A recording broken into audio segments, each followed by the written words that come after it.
Hi everyone, welcome to Birsa Academy. So today we will deal Haryana clears right to recall a panchayat member. ठीक है, हरियाणा ने एक bill clear करा है जिसका नाम है Haryana clears right to recall panchayat member. ठीक है, राइट. तो इस लेसन में हम लोग सीखेंगे राइट टू रिकॉल क्या होता है. ठीक है, this is presented by me Manish Chaudhary. So this photo show that कि देखो ये जैसे ये वोटर्स है, ये वोट देता है. ठीक है, ये रिप्रेजेंटेटिव है, ये अपना वोट इसको देता है. ये उस इलेक्शन जीतने के बाद ये पार्लियामेंट की ओर जाता है. पार्लियामेंट जाने के बाद ये रिस्पॉन्सिबल हो जाता है, मतलब पीपल की तरफ. पीपल अगर लोग रिप्रेजेंटेटिव से मिलने की कोशिश करते हैं तो वो उसे मतलब मिलने के लिए टाइम नहीं देता. वो जो भी मैनिफेस्टो में उन्होंने जो भी प्रोमिस करा था वो प्रोमिस को वो फुलफिल नहीं करते हैं. तो ऐसे भी बहुत सारे प्रॉब्लम्स है जो पीपल उससे सेटिस्फाइड नहीं होते हैं. फिर भी इस उसमें होता है क्या कि लोगों ने चूंकि इस रिप्रेजेंटेटिव को एक सर्टेन पीरियड ऑफ टाइम के लिए चूज करा होता है, लाइक एवरेज 5 इयर्स. तो वो एक बार चूज हो जाने के बाद पर्सन के पास ये राइट होता नहीं है जनरली कि वो उस रिप्रेजेंटेटिव को फिर से हटा सके.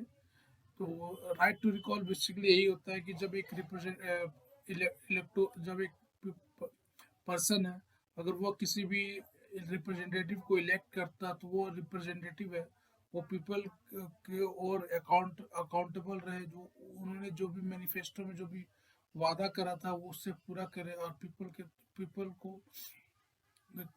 के लिए अकाउंटेबल रहे. इसलिए राइट टू रिकॉल है. ठीक है, ये पिक्चर दिखा रहा है कि ये सारे लोगों ने मिलकर एक रिप्रेजेंटेटिव को चुना थ्रू वोट. ठीक है, और ये वोट होके फिर पार्लियामेंट में जाते ये फंक्शन करता है. ठीक है. सो फर्स्ट ऑफ ऑल देखो राइट टू रिकॉल समझने के लिए सबसे पहले हमको डेमोक्रेसी को समझना पड़ेगा. ठीक है, तो डेमोक्रेसी को समझने के लिए पहले देखो डेमोक्रेसी का डेफिनेशन ये है कि गवर्नमेंट बाय पीपल. ठीक है, डेमोक्रेसी एक ऐसा फॉर्म ऑफ गवर्नमेंट है. ठीक है, जिसमें जो गवर्नमेंट फॉर्म होता है बाय द पीपल होता है. ठीक है, पीपल चूज करती हैं और वो लोग गवर्नमेंट फॉर्म करते हैं. ठीक है, जहाँ डेमोक्रेसी एक ऐसा तुम्हारा सिस्टम है, रूलिंग सिस्टम है, जिसमें सुप्रीम पावर जो होता है वो वेस्टेड होता है पीपल के साथ. ठीक है, सुप्रीम पावर जिसे हम लोग अपने प्रियम्बल में बोलते हैं. ठीक है, we the people of India. तो जो इसमें दिखाया जाता है कि जो सोर्स ऑफ पावर है वो पीपल के द्वारा आता है. ठीक है, इसमें जो पावर जो भी होता है वो एक्सरसाइज होता है तुम्हारा जो डायरेक्टली और इनडायरेक्टली. ठीक है, तो ठीक है through a system of representative usually involving held a free election. ठीक है, इलेक्शन के द्वारा चूज किया जाता है तुम्हारा. रिप्रेजेंटेटिव को चूज करेंगे तो रिप्रेजेंटेटिव रूल करेंगे on the behalf of people. और डायरेक्ट इलेक्शन में तुम्हारा पीपल डायरेक्टली पार्टिसिपेट करते हैं. ठीक है, तो इसके दो टाइप होते हैं डेमोक्रेसी के, डायरेक्ट डेमोक्रेसी और डायरेक्ट डेमोक्रेसी. डायरेक्ट डेमोक्रेसी में होता है क्या कि जो जनता होती है वो अपने रिप्रेजेंटेटिव को चूज करती है, रिप्रेजेंटेटिव को गवर्नमेंट फॉर्म करती है और गवर्नमेंट फॉर्म करती है फिर वो रूल करती है. ठीक है, इंडिया में है, यूएसए में है, इंग्लैंड में है, फ्रांस में ये रिप्रेजेंटेटिव डेमोक्रेसी है. ठीक है, और डायरेक्ट डेमोक्रेसी में क्या होता है कि जो जनता है वो डायरेक्टली पार्टिसिपेट करती है इन पॉलिसी मेकिंग. इन जनता जो भी होती है ना वो पॉलिसी मेकिंग हो गया और अदर जितने भी लीगल है और एंड पॉलिसी मेकिंग इश्यूज है तुम्हारा प्रोसीजर में जनता डायरेक्टली पार्टिसिपेट करती है. इसमें बेसिकली ये होता है कि रेफरेंडम होता है. कोई भी गवर्नमेंट जो भी फॉर्म होती है उसमें एक बिल इंट्रोड्यूस होता है और गवर्नमेंट और लोगों से डायरेक्टली पूछा जाता है कि उस पर राय मांगा जाता है कि यस और नो, और जो मेजोरिटी वोट मिलता है उसे पास कर दिया जाता है. ठीक है, तो डायरेक्ट डेमोक्रेसी के 4 टूल्स होते हैं. रेफरेंडम होता है, इनिशिएटिव होता है, प्लेबिसाइड होता है, रिकॉल होता है. ठीक है, तो रेफरेंडम क्या होता है? रेफरेंडम बेसिकली एक ओपिनियन टेकिंग प्रोसीजर होता है जिसमें मान ली कोई बिल इंट्रोड्यूस करा गया तो पीपल का ओपिनियन उसके ऊपर उस बिल के ऊपर मांगा जाता है. ठीक है, इनिशिएटिव हो गया. तो इनिशिएटिव में होता है क्या है कि कोई भी अगर बिल इंट्रोड्यूस किया गया है तो उसको इंट्रोड्यूस करने के लिए जो प्रोसीजर फॉलो किया जाता है उसे इनिशिएटिव बोला जाता है, ठीक है। अब प्लेबिसाइड क्या बोला जाता है? Plebiscite is similar to referendum. Plebiscite में एडवाइस मांगा जाता है, ठीक है, पीपल से एडवाइस मांगा जाता है। रिकॉल, तो जो रिकॉल का जो आ गया वही है राइट टू रिकॉल हम मांगेंगे। राइट टू रिकॉल एक तुम्हारा टूल है तुम्हारा किसका? डायरेक्ट डेमोक्रेसी का, ठीक है। तो हम लोग देखते हैं आगे राइट टू रिकॉल क्या होता है। तो राइट टू रिकॉल बेसिकली होता है, राइट टू रिकॉल होता है कि कंडीशन होता है जब इलेक्टेड पर्सन है रिमूव फ्रॉम हिज ऑफिस, ठीक है, before end of his tenure. अगर कोई पर्सन है, ठीक है, अगर कोई पर्सन है उसको, अगर कोई पर्सन है उसका टेन्योर से पहले ही उसको उसके ऑफिस से निकाल दिया जाता है because he is not functioning very well, ठीक है, मिसकंडक्ट हो गया तुम्हारा। तो जो तो इसके इस तो उसको हटाने के जो प्रोसीजर होता है उसको बोलते हैं राइट टू रिकॉल, ठीक है, राइट टू रिकॉल बोला जाता है। ये फोटो है जिससे, तो ये हमारे इलेक्टेड इलेक्टेड रिप्रेजेंटेटिव है, इसके पिताजी है, वो बोलते हैं कि रहने दो बेटा तुमसे ना हो पाएगा। तो ये जनता है, ये इलेक्टेड रिप्रेजेंटेटिव है, तो ये जनता बोल रही है इलेक्टेड रिप्रेजेंटेटिव को रहने दो बेटा तुमसे ना हो पाएगा गैंग्स ऑफ वसीपुर स्टाइल में, ठीक है। तो right to recall can be initiated, ठीक है, by any elector within the constituency, ठीक है। जो राइट टू रिकॉल है, राइट टू रिकॉल है वो तुम्हारा इनिशिएटिव कोई भी इलेक्टोरल, कोई भी मतदाता ले सकता है अपने लिमिटेड कॉन्स्टिट्यूंसी में, वो उसका इलेक्टोर हो, और उसका जो जो भी राइट टू रिकॉल का जो इनिशिएटिव है मस्ट बी सपोर्टेड बाय 1/4, ठीक है। तो अगर 100 लोग हैं तो उसका 50 कम से कम 25 लोग है ना, उनका सपोर्ट होना चाहिए, ठीक है। तुम्हारा राइट टू रिकॉल तुम्हारा कनाडा में भी है, यूएसए में भी है, ठीक है, on the ground of misconduct, ठीक है। तो प्रोग्रेस देखते हैं कैसे इसका हिस्टोरिकल प्रोग्रेस देखते हैं, ठीक है। तो right to recall having feature ancient Athenian democracy, ठीक है। तो एथेनियन डेमोक्रेसी था ना, जो तुम्हारा स्पार्टा, एथेंस, तो एथेनियन डेमोक्रेसी का जो पार्ट टूल था वो राइट टू रिकॉल था, वहाँ डेमोक्रेसी थी। अब अगर वेस्टर्न पॉलिटिकल थॉट पढ़ोगे तो जो प्लेटो का जो भी द रिपब्लिक है, रिपब्लिक, उसमें स्पार्टन एंड एथेंस, तो उस पर फाइट हुई थी, ठीक है। तो इसमें स्पार्टन लोग जीते थे और एथेंस लोग हार गए थे, और एथेंस में एथेनियन डेमोक्रेसी थी, ठीक है। तो एथेनियन डेमोक्रेसी का वन ऑफ प्लेटो जो है the reason for the victory of Sparta and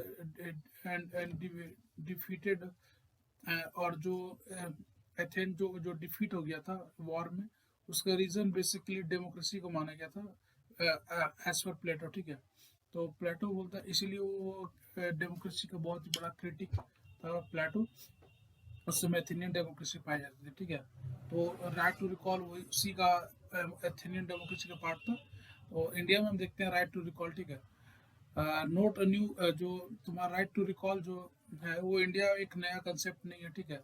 जो वैदिक एज में तुम्हारा राजधर्म का जो कंसेप्ट था ना, उसी उसी पर बेस्ड है, ठीक है। राजधर्म का कंसेप्ट क्या था कि अगर मान लो कोई राजा है, ठीक है, किंग है, तो उसको लोग उसमें ऐसे पुराने समय में वैदिक एज में तुम्हारा जो इलेक्टेड किंग नहीं होता थे, तुम्हारा ये वंशावली चलता था कि एक बाप का बेटा ऐसा चलता था, पिता का बेटा फिर उसका बेटा ऐसा चलता था, तो वंश के हिसाब से चलता था। लेकिन उसमें होता था कि अगर कोई किंग मान ले अच्छा से कंडक्ट नहीं कर रहा, तो उसको इनइफेक्टिव गवर्नेंस के बेस पे तुम्हारा उसको राजा को हटा दिया जाता था, ठीक है। तो राजधर्म का ये था कि अगर राजा अपना फंक्शन अच्छा से नहीं कर रहा, जैसे कौटिल्य का अर्थशास्त्र तुम देखोगे, तो उसमें भी बोला गया कि अगर राजा अपना जो धर्म है वो अच्छा से कर नहीं पाता, तो उसे उस राजा का पोस्ट को छोड़ देना चाहिए। वो फिर तुम्हारा मॉडर्न इंडिया में तुम देखोगे एम एन रॉय है, जो तुम्हारा कम्युनिस्ट मूवमेंट से रिलेटेड थे, वो 1944 में प्रपोज किए थे एक डिसेंट्रलाइज गवर्नमेंट, ठीक है, जो अलाउ करती थी representative to be elected and recalled, ठीक है। फिर रिप्रेजेंटेशन ऑफ पीपल एक्ट 1951 है, जो एक ओनली एक ऐसा एक्ट है जो vacation of office upon the commission of certain offence है। तो कोई भी जो भी ऑफेंसेस है, जो भी बहुत ही हीनियस क्राइम्स होते हैं, जो रिप्रेजेंटेटिव, जैसे रेप हो गया, मर्डर हो गया, एंड अदर, फिर तुम्हारा जैसे मनी लॉन्ड्रिंग, जो भी बहुत सारी ऑफेंसेस जो कि नेशन के इंटरेस्ट में एंड नेशन के प्राइड में अच्छी नहीं होती, तो उसे उसे उसके बेसिस पे रिप्रेजेंटेटिव को हटाया जा सकता है क्या। लेकिन रिप्रेजेंटेशन पीपल 1951 है जो, वो does not account general incompetence. तो इनकम्पिटेंस है ना, उसके बेसिस पे किसी रिप्रेजेंटेटिव को हटाया नहीं जा सकता। अगर वो किसी सर्टन ऑफेंसेस में, जो भी बहुत हीनियस क्राइम है, अगर उसमें इंडल्ज है, तो उसको हटाया जा सकता है। लेकिन अगर कोई रिप्रेजेंटेटिव हो और वो इनकम्पिटेंस है, तो उसको हटाया नहीं जा सकता कि ये बोल के कि वो इनकम्पिटेंस है और वो अच्छा से काम करने नहीं पा रहा, ठीक है।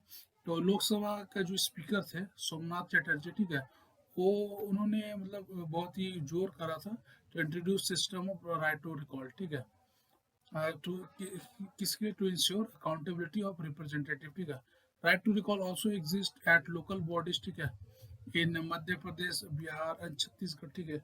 ये सारे स्टेट है जो मध्य प्रदेश, बिहार, छत्तीसगढ़, उसमें राइट टू रिकॉल अभी एग्जिस्ट करते हैं। और रिसेंटली जैसे बताया मैंने कि हरियाणा में अभी बिल पास हुआ है, ठीक है। There exists no cause recourse for electorate if they are not happy or with the elected representative, ठीक है। तो जो अभी एग्जिस्टेड सिस्टम है ना, उसमें कोई भी ऐसा एक टूल नहीं है कि अगर कोई भी तुम्हारा पीपल्स जो अगर अनहैप्पी है विद द रिप्रेजेंटेटिव वर्क, ठीक है, तो उसको रिकॉल करने पर, ठीक है। ये इशू है। Sorry for the noise. तो ये ठीक है। तो एडवांटेज और डिसएडवांटेज हम लोग देखते हैं राइट टू रिकॉल का, ठीक है। तो एडवांटेज अगर देखेंगे तो in case of no confidence, ठीक है, people must have right to remove. अगर पीपल का जो कॉन्फिडेंस अगर रिप्रेजेंटेटिव के ऊपर खत्म हो जाता है, तो पीपल का एक राइट होता है कि अगर पीपल के पास राइट टू वोट है, ठीक है, राइट टू वोट है, तो पीपल के पास राइट टू रिकॉल भी होना चाहिए कि अगर हमने वोट दे के अगर किसी रिप्रेजेंटेटिव को अगर चुना है, तो हमारे पास राइट टू रिकॉल भी होना चाहिए कि हम अगर किसी रिप्रेजेंटेटिव को चूज करते हैं, अगर वो हमारे अनुसार फंक्शन नहीं करता, हमारे जो वादे किए थे, जो मैनिफेस्टो में बड़े बड़े वादे करते हैं और वो पूरा नहीं कर पाते, वो इनकम्पिटेंट होते, तो उनका राइट टू रिकॉल का भी होना चाहिए, ठीक है। चेक ऑन करप्शन कैसे हो गया, जैसे देखो बहुत सारे पॉलिटिकल पार्टीज हो गए, इंडिविजुअल्स रिप्रेजेंटेटिव्स हो गए, वो क्या करती है कि इलेक्शन के समय बहुत सारे बड़े बड़े मैनिफेस्टो लॉन्च करती है, बड़े बड़े वायदे करती हैं, लेकिन जब वो चुनाव जीत जाते हैं उनके बाद वो वादों को पूरा नहीं करते, अपने मैनिफेस्टो का 10% भी काम नहीं करते, और हर इलेक्शन में वही वही मुद्दे होते हैं। और बिजली, पानी, जैसे आप फॉर एग्जांपल देख लो तुम्हारा कि बिहार में जो जो बाढ़ की समस्या वो 30 साल से है। लेकिन हर इलेक्शन में देखोगे तो वही चुनाव है कि हम पॉवर्टी को हटाएंगे, इंफ्रास्ट्रक्चर को बनाएंगे, लेकिन अभी तक बना नहीं है, ठीक है। फिर तुम्हारा डिपेंड डेमोक्रेसी कैसे होता है कि राइट टू वोट में होता है कि पीपल ने चूज कर लिया रिप्रेजेंटेटिव को, लेकिन जो अगर रिप्रेजेंटेटिव अगर फंक्शन नहीं कर रहा, तो उसे वो डर रहता है कि अगर मैंने फंक्शन नहीं करा तो लोग मुझे हटा देंगे। तो उससे क्या होता है कि एक रिप्रेजेंटेटिव के अंदर डर होता है कि वो पीपल को और जो होता है अकाउंटेबल हमेशा होता है, वो हमेशा पीपल के टच में रहता है, वो उनसे फीडबैक लेता है और उनके अनुसार वो काम करता है। इसको डेमोक्रेटिक डिसेंट्रलाइजेशन बोलते हैं, ठीक है। और कुड ऑल्सो लिमिट, ठीक है, कंपेन स्पेंडिंग मनी पावर, ठीक है। तो मनी इसमें यहाँ मनी पावर छूट गया, ठीक है, पावर, ठीक है। तो मनी पावर में क्या होता है कि बहुत सारा जो जो रिप्रेजेंटेटिव होते हैं, पार्टीज होती हैं, वो क्या होती है कि अपना मनी पावर हो गया, मसल पावर का यूज करके वो इलेक्शन जीतने का कोशिश करती है, तो उसके द्वारा वो इलेक्शन तो जीत जाती हैं, लेकिन उनको एक मन में डर रहता है कि चूंकि कि मैंने यूज मनी पावर और मसल पावर का यूज करके मैंने इलेक्शन तो जीत लिया, लेकिन अगर मैं फंक्शन नहीं करूंगा तो पीपल के पास राइट टू रिकॉल है, तो वो मुझे कभी भी हटा सकती है, ठीक है। और ये अकाउंटेबिलिटी भी इंश्योर करता है, ठीक है। डिसएडवांटेज देखें तो तुम्हारा increase burden on election commission, अगर हमेशा तुम्हारा इनकम्पिटेंस हो गया, तुम्हारा मिसकंडक्ट के ऊपर अगर मतलब अगर राइट टू रिकॉल में अगर रिप्रेजेंटेटिव को हटाया जाएगा तो उससे क्या होगा, बार बार इलेक्शन कराना पड़ेगा। तो जो जो बर्डन है तुम्हारा इलेक्शन का, इलेक्शन कमीशन पर, वो तुम्हारा इंक्रीज हो जाएगा। एग्जांपल है, जैसे पहले 21 साल तुम्हारा इलेक्शन वोटिंग एज था, लेकिन अब जब 18 साल हो गया तो इलेक्शन कमीशन का बर्डन बढ़ गया। उसके कारण क्या हुआ कि पहले चीफ इलेक्शन कमिश्नर पहले एक ही होता था, अब क्या हो गया कि चीफ इलेक्शन कमिश्नर है प्लस 2 इलेक्शन कमिश्नर भी है। तो बर्डन होने के कारण ये दो, चूंकि दोनों का पावर एंड फंक्शन एक ही है, लेकिन फिर भी यहाँ 3 मेंबर बॉडी हो गया, ठीक है। हाँ, दूसरा क्या होगा कि राइट टू रिकॉल है, ग्राउंड जो उसका जो ग्राउंड है वो वे क्लियर नहीं है कि किस बेसिस पे तुम्हारा राइट टू रिकॉल होना चाहिए। मतलब वैग्यू बहुत है कि मिसकंडक्ट क्या ग्राउंड होना चाहिए, ठीक है। फिर made representative work very difficult, ठीक है। अगर रिप्रेजेंटेटिव राइट टू रिकॉल में हमेशा यही चिंता में रहे कि मुझे पीपल को हमेशा खुश रखना, हमेशा उनका सपोर्ट गेन करके रखना, तो ये उसको डिसीजन मेकिंग में बहुत ही प्रॉब्लम क्रिएट करेगा। क्योंकि सोसाइटी में बहुत सारे लोग होते हैं जो कितना भी काम करने के बाद वो उनसे नाराज़ी रखते हैं, और हर किसी को खुश करके रखना पॉसिबल नहीं होता। तो इसी कारण जो बेसिकली होता है कि जो रिप्रेजेंटेटिव का वर्क होता है वो बहुत बहुत ही प्रॉब्लम हो जाता है, क्योंकि वो हमेशा पीपल से कोई भी एक्शन लेने में डरा रहता है कि मैं एक्शन लूँ या ना लूँ। अगर एक्शन लूँगा तो लोग गुस्सा हो जाएंगे और मुझे हटा देंगे, ठीक है। और उससे क्या होता है कि पॉलिसी पैरालिसिस हो जाता है। कोई भी रिप्रेजेंटेटिव हो गया, वो स्ट्रॉन्ग डिसीजन लेने नहीं पाता। वो सोचता है कि कोई भी मैंने स्ट्रॉन्ग डिसीजन लिया तो पीपल मुझे हटा देंगे। सो एग्जांपल जैसे हो गया तुम्हारा जैसे अभी कश्मीर का तुम्हारा आर्टिकल 370 हो गया, ये फिर ठीक है स्पेशल स्टेटस हो गया। ये सब डिसीजन जो है वो तुम्हारा स्ट्रॉन्ग डिसीजन है, तो at the national level. But अगर अगर ये डर रहेगा कि मुझे लोग हटा देंगे तो फिर स्ट्रॉन्ग डिसीजन लेने में बहुत ही प्रॉब्लम होती है, ठीक है। नो हार्ड डिसीजन, ठीक है, दिस इज अ डिसएडवांटेज। तो वे फॉरवर्ड क्या होना चाहिए कि मस्ट यूज तुम्हारा राइट टू रिकॉल का जो यूज होना चाहिए वो अकाउंटेबिलिटी का होना चाहिए and not for the harassment, ठीक है। तो तो एंड जो तुम्हारा जो राइट टू रिकॉल का जो भी इनिशिएटिव होगा वो must be supported by huge number of people like 1/4, ठीक है। तो 1/4 होना चाहिए। And if representative involve misconduct, ठीक है, अगर मिसकंडक्ट पे रिप्रेजेंटेटिव इन्वॉल्व होता है तो उसे राइट टू रिकॉल के द्वारा हटाना चाहिए। So this is all about the right to recall. So I hope आपको मेरा ये आई होप मुझे आपका ये अच्छा लगा होगा राइट टू रिकॉल, ठीक है। तो subscribe my channel. So thank you.